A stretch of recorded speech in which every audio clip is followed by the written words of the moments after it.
Welcome to Commerce Media Matters, your go-to podcast for unpacking the world of commerce media. Here, we catch up with industry leaders on news, research, insights, perspectives, and everything in between. Hi, I'm Nick, founder and CEO at Voodoo. And I'm Paul, a Director of Commercial Data and E-Commerce at News Corp Australia. And with me today is the incredible guest, Matt Prohaska, founder and CEO and principal of Prohaska Consulting, the world's most experienced data monetization and marketing consultancy. Hey, Matt. Your words. Thank you. Good day, everybody. How you doing? Great to be with your entire audience here. And also doing it in person, even though we've got Nick live from Melbourne. And now, before we jump into things, I want us to take a couple of seconds to look at your background. So 32 years of experience. You don't look old enough to. You must have started when I was a 5-year-old. It was a really young age, elementary school. Fortunately, we had an advanced program. No, started right out of college in 1992. It was before the interwebs, but I had always been fascinated with advanced TV. And fortunately, when the first browser, Netscape, got going in 96, I got to be a part of this tech news company called CNET. We were one of the first independent digital publishers out there. I had a TV background as well. I was a TV buyer before that and was tired of buying news programming that served me menopause ads. I was like, I'm not really in the demo for menopause ads. My mom at the time wasn't even in the demo. And so I just thought there was a better way to personalize the messaging, having it be something hopefully we could care about a little bit more. And look, you guys are pretty good at it. You've won the prestigious Ad Exchange's Best Consulting Firm, not once, but twice. 3 times, actually. 3 times. Yeah, we just won our 3rd. There you go.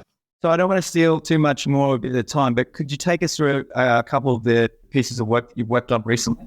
Yeah, so we pride ourselves on working with the whole ecosystem, so relevant for this fantastic audience and what you guys are wonderfully focused on. We've helped folks like Walmart and United Airlines in getting their commerce media practice off the ground, The Gap, a big apparel company, and about 20 or so in the commerce media space. But basically, either make more money through better personalized ads and using data software, but mostly educating the human beings that are involved, and then helping out the buy side with Hershey Company or Pepsi-Cola, or on the seller side, Vivo or News Corp. Actually, proud to have helped 5 different divisions in the States over the years there. Along with the data, 10 companies in between. IAB. But yeah, we've helped the IAB in 7 countries. ANA, MMA, we're doing a webinar with WSA. Really, it's intentionally a boutique that just tries to help everyone at the same time so that we've got a fair and equitable and safe marketplace that's accurate so everyone can compete and win. So it's fair to say, with all that, you have a very good view of the entire commerce media ecosystem. We do, fortunately. Yeah, on all sides, for sure. So we've seen the good, bad, the ugly. Speaking of the perspective, by the way, I appreciate you coming in and doing this. We're recording this on a Monday before our country's small little election that we have tomorrow. A little something happening tomorrow? It is. Nick, do the Voodoo guys pay for shuttles back with Paul? Because there might be a few of us that would want to escort Paul and go back to your favorite, one of our favorite democracies. There might be a queue to get into Paul's bags for the travel back, I think, Matt. Yeah, it could be a popular journey depending on what happens. But who knows? Hopefully, by the time this airs here at the beginning of 2025, we'll actually know who our next leader is. We'll see. A little bit of drama, but slightly less drama in what's going on in the commerce media landscape these days. Matt, that's fantastic. I would say that you are supremely positioned to have an exceptional view on the commerce media landscape, and I'm just really stoked to have you on the podcast. Look, first up, let's get straight into Prohaska Consulting is known for a pioneering programmatic, just like you said, your background, back in the 90s. How do you see the evolution of programmatic influencing commerce media ecosystem, particularly with the rapid rise of, retail media networks? Yeah, Nick, it's been neat. We've been privileged to have been doing this long enough now to where we start to see pattern recognition. Not just originally, it was from country to country, where we'd see different parts of the developed world build their programmatic practices either first or, fast followers, or several years later, where we would wonderfully travel to different places and hear people ask the same questions or have the same pain points.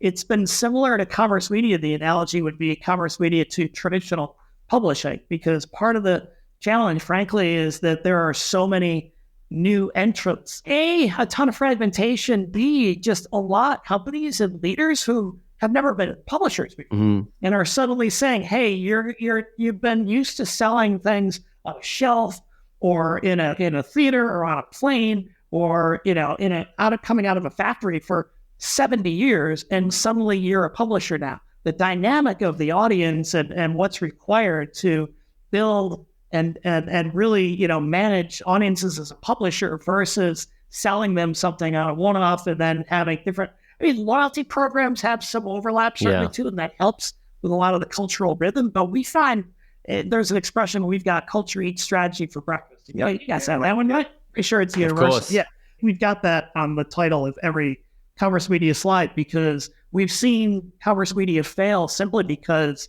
the leadership didn't have the culture and understand what it really takes to be a publisher. But what's neat is we're seeing a lot of the same corrections. It's almost like a spiral where people are making mistakes faster, fortunately. Yeah. Like we saw the same things around display, going to mobile and in-app, going to CTV, going into out-of-home and everything in programmatic, where people would make the same mistakes faster and more compressed because we'd learned from our predecessors. And we're seeing the same thing where a lot of publishers who made mistakes a decade ago in building audiences and leveraging data to be able to create audience extensions, for example, basic stuff like that. A lot of commerce media folks are stumbling in those same areas, but fortunately getting smarter, in part because of the new leadership they're bringing in, but also because the buy side is a lot smarter and kind of seeing where some of the chicanery or some of the not best practices would be taking place. Yeah, right. We spoke the other day about last click attribution. Yeah. It's one of it seemed to trigger you a little. And it does. We get passionate about it. Yeah. Yeah. Because, and again, talking about a fair election here in this country that we always strive for. Yeah. We think there should be a fair ecosystem in the way everybody can play, but the world is tilted. We think about last click attribution. What's the silver bullet in commerce right now? With that rich first party data set that a retailer has, it's that full circle attribution piece. Yeah, last click, last touch, which we have found and confirmed from our friends at, let's call it a top 2 global DSP, who validated the same thing that we've heard from our buy-side clients. About 80% of buyers still use last click, last touch as their primary or exclusive means of keeping score. It's as if, when playing, Aussie footy, suddenly if you change the rules and, the behind is worth 6 now and the goal is worth 1, you would change the entire way you play, right? Yeah. But anyway, so if the rules of the game that buyers are establishing say last click, last touch is how we're going to mostly keep score, there are great interim advantages, obviously, for commerce media, for sure. The challenge has been leveraging identity and first-party native solutions to be able to prove properly that someone has been brought all the way down, and frankly, how to go get other new customers. The challenge has been, or the opportunity in programmatic has always been, we can retarget people's brains out and just fish for cookies in the open auction, trick ad servers as much as possible to be able to, let's say, take, if not steal, credit and say, that was mine. Yeah. Commerce media certainly has been a large entrant in aggregate to be able to justify that, yes, they definitely are responsible for delivering that all the way through. The larger picture, and this is not a 3-month thing, this is a 3 to 6 year thing, is, are we going to finally move past keeping score last click, last touch? Because there's a temptation for every new entrant to play the same game, but the larger, just more fair and just more realistic, thinking about how we humans interact, and not just with our commerce partners, but just in every decision we make, it's usually not at the very end when we type into a search box or go to the store that we've made that decision. Yeah. Usually there are a couple of things that happen ahead of time. So, getting into better attribution and measurement standards is a lot of where we do our work, but those are long processes and, frankly, habits need to change where people built their careers. Yeah. And companies have made trillions of dollars. Is that what attracts clients to our retail media, because the retail media network is able to show without a doubt that that last click was purchased within their network. Yep. The trouble being, though, is how do you you mentioned it just then, I want to pick up on it. How do you attract the new customers that are outside of that retail media network? Or are you just fishing with the same customers and converting them from one product to another? Yeah. The challenge is when there are four large companies, a commerce media player, let's call it a large search engine, a large social player, and another large commerce media player, all want to take credit for the same thing. Yeah. You've got to make a decision. You should split it many ways. You should also split it among dozens of other publishers who helped create that experience and get that down to that last moment there. So yeah, the big challenge of why audience extensions are so important, and a lot of folks globally, not just in Australia, but here in the States and in EMEA and elsewhere, are realizing that, we can't, have the same completely opaque ad network basically that goes and just buys things and just tries to tag it back. Fortunately, there are better practices that have been put in place. So the other dynamic, I don't know how much you want to get into it, is the leverage of the shelf space for retail. Love the title. Big applause here for what it's worth, calling it commerce media, since we've said that finance and travel and automotive are the next categories to break. Been saying it for 5 years, and it's been wonderful to see that happening now.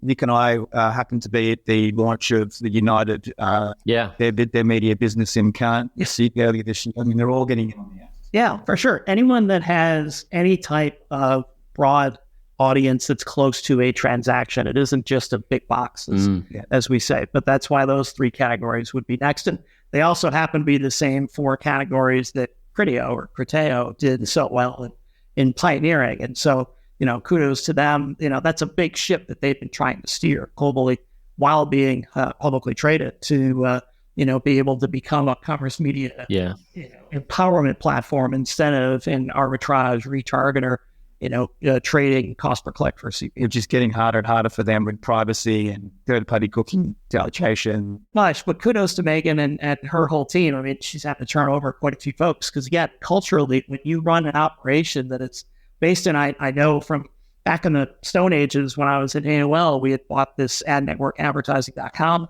under 2000, still one of the best ad networks out there. But that's a machine and a group of talented humans and algorithms to, make money a certain way, to then pivot that and kind of make that available to everyone else and say, use our tools the same way. That takes courage, maybe a little bit of survival mode, seeing that the world is going to change and that arbitrage, buy low, sell high isn't going to, make it as a predominant form of business going forward. But, good on them. They're not done yet, but they've at least done a good job.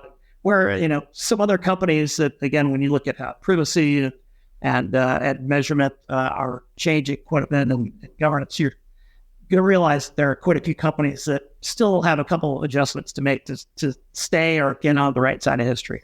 Yeah, awesome. Obviously, part of all of that is the lifeblood that kind of moves it all around, Matt, which is data, which is a big thing for Paul. He plays a prominent role in his day job in with data. Look, the ecosystem's moving pretty quickly. What do you think are the key challenges you're seeing clients face when it comes to data utilization and strategies? And what strategies have you found that the most effective to for adapting to this? Yeah, the top challenge has been managing expectations on where scale is coming from. We've seen there are a couple of companies that we know that our industry globally and locally there in Australia is often tied to who has the loudest paid voice, pushing their methodology, not just their own solution and company, but their way of doing things. There's one company that we know, I think all pretty well, especially your audience, that was pushing a deterministic methodology for several years, saying the entire world is going to be logged in, and so we've got the best place to be able to map that. This just isn't realistic for your properties and for many of the publishers here. Just anybody in the audience who we're not going to be in a world where we log in 24/7 to everything. So you need a mix, or we often use a cocktail analogy. And that's why we've created this identity partner landscape. You can find it at the bottom of our website if you want. It's more than 100 companies that have created either deterministic, probabilistic, and or contextual solutions. So the key is you've got to stitch it together. It takes more work. There is no silver bullet. There's no one solution. fits all, despite what 5 companies have been trying to say that their solution's the only one and be there for the last 4 years. You're going to need it has to map the reality of how we consumers engage with content and commerce. We're going to be coming through hundreds of different doors. So you need to be able to have different identity solutions to translate. So, it's the reality of people, fortunately, starting to move off of the third party, watered down, opaque, data marketplaces, not knowing kind of what the ingredients are. We were proudly the first company to publicly call for, we have these nutrition labels in the States, so you can see what the salt content is, the sugar content, and everything else, how many calories. And we, said there should be that same kind of label for data, auto intenders, for example, or, frequent travelers, what's the source of that? There's a big difference between someone reading an article from your great publications or my alma mater, New York Times, and, about a car and going, oh, that's an auto intender, versus someone who's on a dealer site and actually looking to transact. You would weigh those differently, right? So those are different ingredients. So fortunately, those are the kinds of kind of data cleanup, if you will, or where the next wave of data marketplaces to use for commerce media, are going to improve it, where we've helped a couple of commerce media partners, just like with other traditional publishers, actually either couple intentionally or decouple the data that they have about their audiences from their inventory. So, these are entire potential lines of business. The concern is, are you spoiling the inventory you have in allowing people to buy your data on the open or private marketplace? Does that take away from the inventory? It depends usually on the sales team. Like if you have a strong enough sales team that knows how to sell inventory with data, usually keep it together and they can only go through you. For others, especially depending on the category and, longer purchase consideration, decouple it, get it out there and take another bite of the apple. So those are kind of some of the ways that folks are looking at data, either tied to their business or an additional piece of business. Yeah. Okay. As Nick said, this is a bit of a passion point of mine. So the identity spine, I think, is a critical component for everyone who wants to use data seriously. Because I think the really big companies with really great scaled first-party data only have their view of the customer. Being able to collaborate with other people with great data. Like United is working with Marriott, and those two have a great synergy together. And so you just get a much better view of the Trump consumer. You're able to collaborate. And that identity spine is the key to being able to stitch that together, as I mentioned before. And fortunately, both those companies have cultures where they're used to having travel partnerships and realizing that, hey, we're an alliance and we're not in the hotel business. We're not in the airplane business. Great. Gee, it makes sense. We know most people. We know that, I was at a behavioral targeting company 18 years ago, and we knew 75% of the time, people go airline, hotel, and then, they used to go rental car. There's a sequence to it. And so these companies, these major global players know that as well. So, again, as long as it's done in the spirit of adding one thing to say, look, here's a little bit of benefit. So, I flew Delta down to the ANA, and they've nicely personalized their screens, just like United has started to do as well with their new bigger screens. Just show me some benefit of why you're collecting this instead of just pounding me more, without frequency caps and just hammering me with the same 14 things because that I was looking at golf clubs yesterday. Like, okay, I get it. Like, mix it up a little bit here. So it's the same reason why we, so many marketers in commerce weren't tagging properly. And everybody made the joke about socks. And, don't sell me the socks when you should know I already bought those socks. Socks chase you around the internet for about a week after you bought them. Lazy and weak on so many fronts. So again, those are the kinds of mistakes that, newcomers to using the new tools and toys are first making. Fortunately, it's getting better. And that cycle of improving it's with this next generation of commerce media players and those that are buying from here have all learned those lessons. Yeah, right. I think with new technologies, privacy and working with an ID spine, the rest of it are made a little bit easier than they have been before. because I think everyone's ready for the death of the cookie, and it's a slow demise of the cookie. But I think the technology's there now. Yeah, it's brilliant on one company's part that happens to have pretty good market share with the browser that they have delayed 4 times. And by the time this airs, hopefully the opt-in or opt-out will have already started. Should be starting by early Q1. Let's wait and see. Yeah, I mean, again, as we say all the time, there are too many smart people over there to be, not getting it. I mean, we talk, fortunately, quite a bit with folks at Brussels who've been obviously watching this. We've had some folks in Washington, D.C. at the federal level. We've been privileged to help in a few areas and understanding, making sure things are fair and appropriately messaged and consumer empowering and giving them actual choice, not doing what Apple did as much, hopefully, and kind of leading the witness, as we say, where, the commercials they ran, the wording that they use in the tracker do not track, the sequencing is all kind of intentional. I mean, Google obviously has much more at stake. Well, clearly, Apple's doubled down on it again, haven't they, with their Apple Intelligence? They've really on down the privacy game. Yeah, and it's been part of the brand. Anytime you change that very world-famous logo and change it to a padlock, you're serious about, putting your foot down there. But, I mean, little subtle things like the way they would use Sphere to create concern of what people are doing with their data. I mean, again, brilliant, as we know, again, in this country with an election coming up tomorrow, Fear is a pretty good motivator and selling tool. It's not always the best, but it certainly can inspire folks to take action. And again, it's always better to err on the cautious side anyway, to get rid of the worst 10% of the bad practices out there that fortunately are getting weeded out. Yeah, so we talked about retail media networks, airlines, banks, publishers. Who's doing it well, and who are the big movers that are doing great stuff out there, and what can we learn? What do you think are the big lessons to do it right on this media whole ecosystem? Yeah, so doing it right for us. I mean, we don't want to leave out certain companies and only name a few. We've been again fortunate to help about 20 or so on the sell side and creating their practices, and then helped a few certainly on the buy side there. But the ones that do it best are not treating this as just another ad network.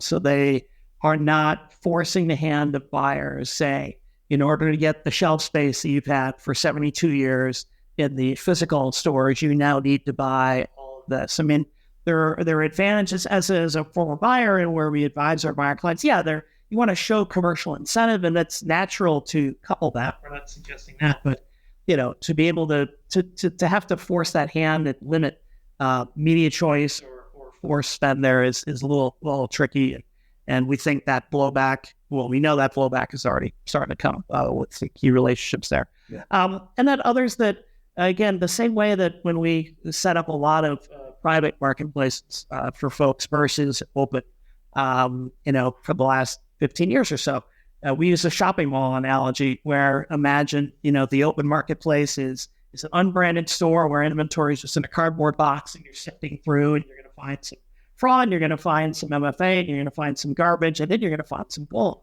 And then right next door, though, in that same SSP bull is a private store that's labeled and everything. So, we think that, the commerce media folks, fortunately, one thing that they've done very well, we take calls on this show. We don't. And you sure? That sounds like you've got. Yeah, that's my daughter, and it's the only reason it gets through my do not disturb one here. No, that's fair. That's fair. Calling. So apologies. We'll go back to where you were. We can take another. Yeah, let's take a call, mate. So these private marketplaces that are set up in these SSP shopping malls, as we call it, fortunately, commerce media publishers have gotten smart, and one thing they've leapfrogged is creating mostly everything in private. So. Hey, you can only get our audiences and inventory through us. We're not going to just throw this out into the open air and willy-nilly. We've helped a couple of folks actually start to migrate a little bit into Alba just to be able to see if there's some unique demand that's coming in and as their sales teams are scaling. But we've always been strong advocates of human beings creating direct deals. One thing I'm sure your audience knows better than most, but it's amazing here in the States and globally, a lot of people still think programmatic only equals open auction, and that it's either a direct or programmatic. That's actually the wrong naming. It's either IO or programmatic. There's this thing called programmatic direct. News Collective we created called Pro News, and we're trying to aggregate, news publishers to people who spent back to professional news organizations that got off is off to the races 6 weeks now. Launched. We see that same kind of thing actually, where similar to your United and Marriott, we'll start to see, I think, some other alliances, because without pure measurement standardization and everyone trying to push their own initiative and their own methodology and their own dashboards and homework, combined with just frankly too much fragmentation, the typical buyer is not going to be doing 200 commerce media deals. Where can I leverage some either some tech and or some independent folks, or have one of the commerce players be maybe the we call it the alpha dog and kind of the big player, and then bring in some other similar players around them, where that's the new kind of frenemy, and we could see scale. And people who normally think, well, I'm trying to get you to come to my store instead of your store. Well, actually, it's a similar audience, and we can share inventory. So why don't we dip into the same pool? And so that's where we've created co-ops or collectives and folks like that. So that's kind of next level best practices that we see coming to commerce media that, again, is coming faster in the evolution of commerce media than we saw in traditional. So do you see partnerships with publishers and saying, shoppable media and retail media coming together? Yeah. The wave in between is exactly the traditional publishers, if you will, like Your Great Place and many others like it, and those that are, building commerce media practices. That's the next alliance, and that'll culturally happen before the competition and commerce to commerce media folks. But yeah, realizing that there are some audience adjacencies and some strong verticals that overlap. I mean, most traditional great publishers have had the third-party research that says, hey, our audience is X% more likely to travel or to buy this car or to shop for this and what have you. So leveraging that and not just saying, well, this is why the quality of the audience is there, but actually identifying who those folks are, building bridges into those commerce plays, and being able to either co-sell or have the traditional publisher lead that. That's another next wave of business and opportunity we see for commerce media. Call it kind of a private or closed audience extension, where it's not just us, we'll take your IO, and if we don't have enough owned and operated inventory, we're going to go buy it willy-nilly on the open auction. You have no idea where it is, but we tagged this person, so she's going to be great wherever she is. No, actually, let's put it with other great publishers and know that it's still this closed audience that I'm especially by that data and that identity working across. Yep. If you got that spine at both places. Yeah, absolutely. Again, when it's disclosed and everything's privacy appropriate, then it's really interesting, Matt. It's a landscape that's really transforming, really, under this commerce media, umbrella that we have. I'm really happy that you've kind of picked up on it. We think commerce media is this all-encompassing of so much. With the transformation of this industry and all these new different types of retail media networks popping up from different kind of categories of market, what is the real benefit and value for an advertiser to look at, say, a new automotive or a new insurance, or one, someone's got a collective, they've got an audience, they're engaged. What is the true value for a brand to look at that, potentially looking at that network and to use it as for their own advertising, their own marketing purposes? Yeah, a couple off the top. One is uniqueness of reach. So, usually, and we saw this with a lot of D2C, direct-to-consumer brands, right? That friends at the IAB first, I think, mapped out like 6 years ago or something like that. Mm-hmm. Because a lot of the founders started in social, they then went into CTV, and then, okay, where else do I go from here? So, fortunately, commerce media is becoming that big next leg of the stool to be able to find folks that aren't always going to be only in search, only in social. Frankly, it gives buyers a little bit more leverage as well. It's also, we see an opportunity to take learnings, and this is a big if, though, because this is one of the other great debates when we talk about attribution measurement. Yeah. mean, it's understandable that a few of the larger players, this all started because people looked at Amazon and said, let's be like that. They seem to have a lot going on. Well, there's also usually right after that, when we build a lot of the strategies for these guys and talk about what you want to be as you grow up, there's the, how heavy do you want your garden to be? So we call it, almost, it's like, who are you? W is wall, H is hybrid, O is open. There's an opportunity for marketers, we think, but not every commerce media publisher and player sees this, wants to do it, has the courage, has the operational ability, has the team to be able to do this. But we think that commerce media players could be, in aggregate, the largest hybrid garden solution out there, right? Giving advertisers actually enough insight to where there's an advantage in the advertisers spending more with the commerce media players, and they get to use that info and insights of what worked and what didn't to apply elsewhere.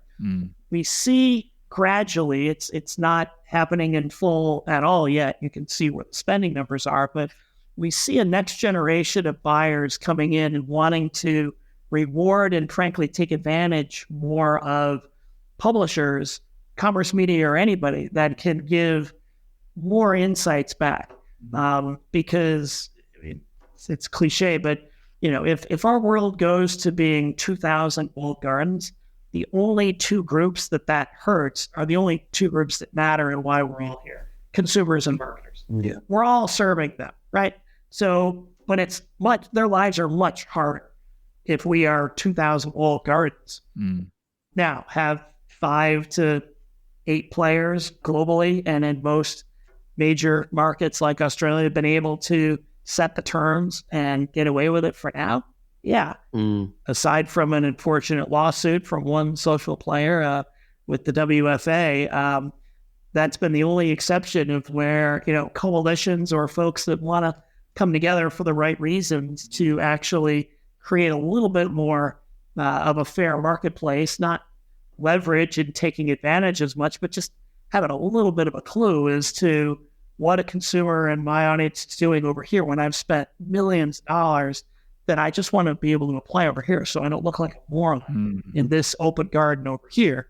So that's a power dynamic, that's a trust, that's a courage, that's a skill with marketers and their agency partners that frankly not a lot of folks have or even want to have right now. I mean, we say all the time, it's, the CMOs who have been getting dashboards fed to them, or agency media directors who've been looking at amazing stats by putting their money in 4 or 5 places mostly.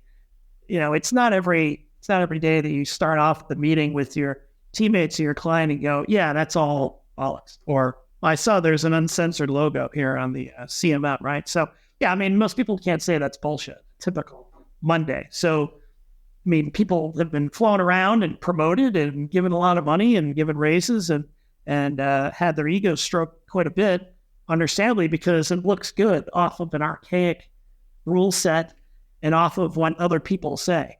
We kind of think we need to go back to third-party measurement exclusively. Tech platforms marking their own home workers. Obviously, as a publisher, it's always been a concern for us. And I think, we've seen multiple cases of a certain large social media player where their numbers have been wrong. 18 times Facebook made mistakes in video over about a 4-year period. And this is why that third-party piece, the pitch you want us to sell for it. Yeah. I mean, make goods can only go so far. And I mean, we could talk about larger challenges there, but specific to commerce media, there are individual players, and then collectively, if several folks in commerce media were to be consistent on their go-to-market and their messaging, and primarily, and most importantly, their measurement and how they keep score, and this is what we think is success, and we think you should politely ask some of the other folks that you're spending more money to abide by that, or else, I mean, the or else is always the fear of not having the numbers look as good when you move money out of those places. Well, of course they're not, but they were never accurate to begin with. So, but that doesn't take someone on their own in a vacuum to come up with that. You need trust from the CFO. You need the CEO. I mean, you need to tell people, hey, the way we've been keeping score needs to evolve. Quickly. Yeah. And commerce media in aggregate and the individual strong players you've got, us trying, others can stand up and make that case, I think, better than just about any other publisher, and then lock arms with the traditional digital publishers to have a similar message. And all those learnings you said, time's gone by, we can make not the same mistakes again. Yeah, no, we've seen where this goes. And I mean, if 400 commerce media players choose to be 400 more walled gardens, some are going to win and most are going to lose, because it just isn't realistic for a marketer to only, it's like a wheel and spoke thing, instead of, having everything in one learning environment. You only can know what's happening here. It's not realistic, is it? No. That isn't realistic, and no human being. I mean, that's where, if we want to get way off topic and talk about where AI then will have an advantage, sure. AI can manage that a lot better with machine learning and otherwise, because human beings at traditional agencies or even in-house at a client can't. I'm glad you mentioned AI. You can't have a podcast these days without playing. No, I didn't think so. I mean, commerce, and you can't spell commerce media matters without AI as well. No, where do you want to go with it? We got another 7 hours to go here. Yeah, exactly. Let's dig in. Order some takeout. Nick, do you want to play your quick fire game? Sure. We got a lightning round, huh? Lightning round. Let's go. Okay. On a scale of 1, this one's going to be interesting. I know from a previous conversation with you, Matt. On a scale of 1 to 10, how nervous are you about the election? 47. Okay. Oh, I'm sorry. Is that within range? You always break the mold. It's okay. It's okay. Go to 47. Yeah, no, that's a strong 9. It's different being fortunately based in New York City here, where Paul and I are chatting in person here, and wonderfully with you guys in the morning there. Yeah, I mean, there are parts of this country that are ready to take some action if one candidate especially doesn't win. And so, yeah, we're concerned that there are too many, folks that are going to be emotionally and have been kind of lathered up for a while here. Fortunately, I think there are just enough other, folks that want to err on being nice to each other and coming together and trying to understand each other a little bit more instead of just yelling. We understand that most folks outside this country wouldn't see as much of that because it's so easy to...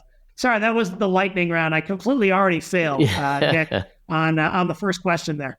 Go ahead. That's okay. We'll keep moving. What's the last thing you bought online? Last thing I bought online was a golf club through a great secondhand. You basically send in old clubs and you get a credit, and you're able to get a refurbished one back. Great service. What podcast are you currently listening to? There are a couple in the news space, a couple in the sport space.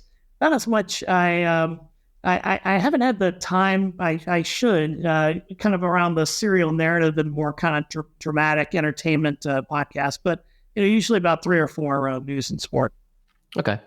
Now, you've just said golf. So is it the shop you were on with your buying secondhand golfs? Is that your go-to? Are you a golf tragic?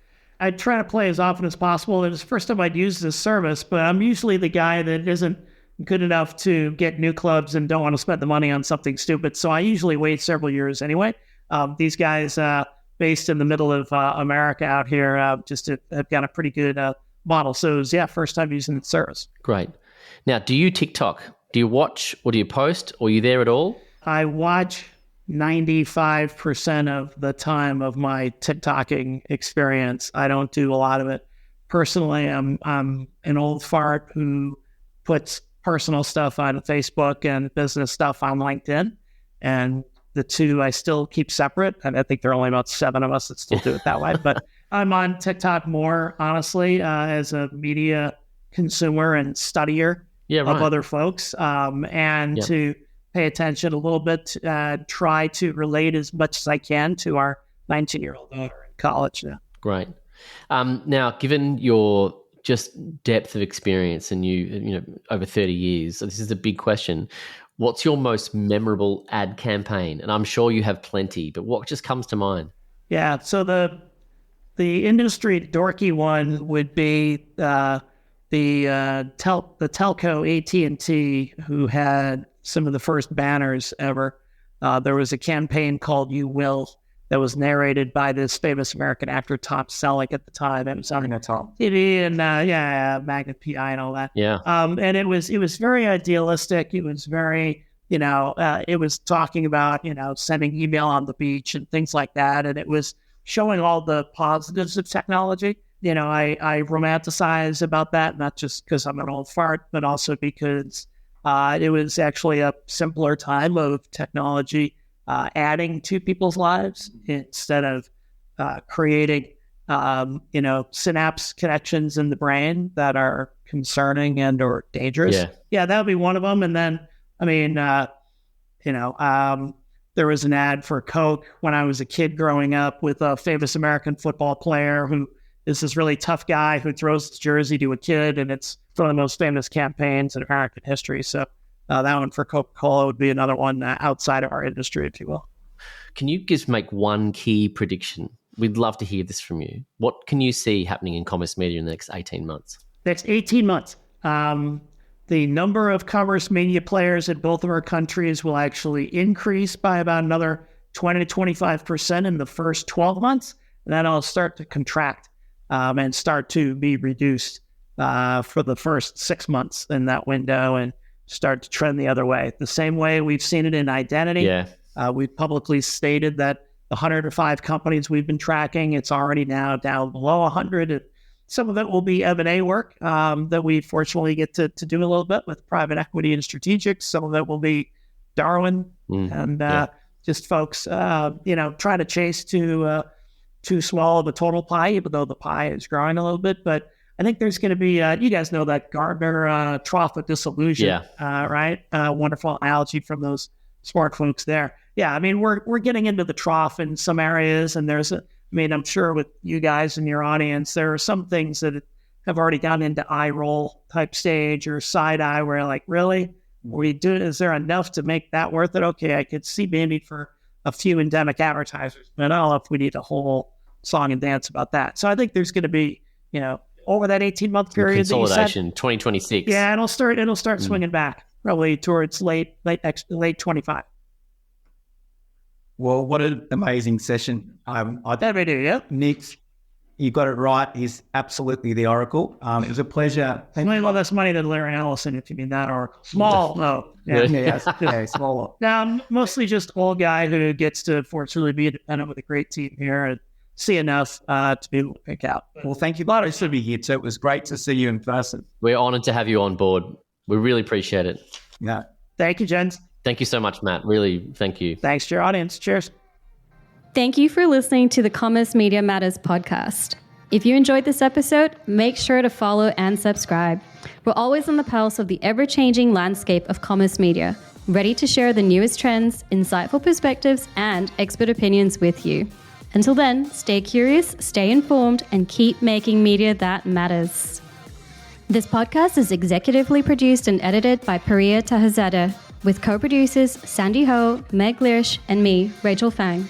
This podcast is recorded on the lands of the Bidjigal, Gadigal, and Wurundjeri people, and we wish to acknowledge them as the traditional owners of the land.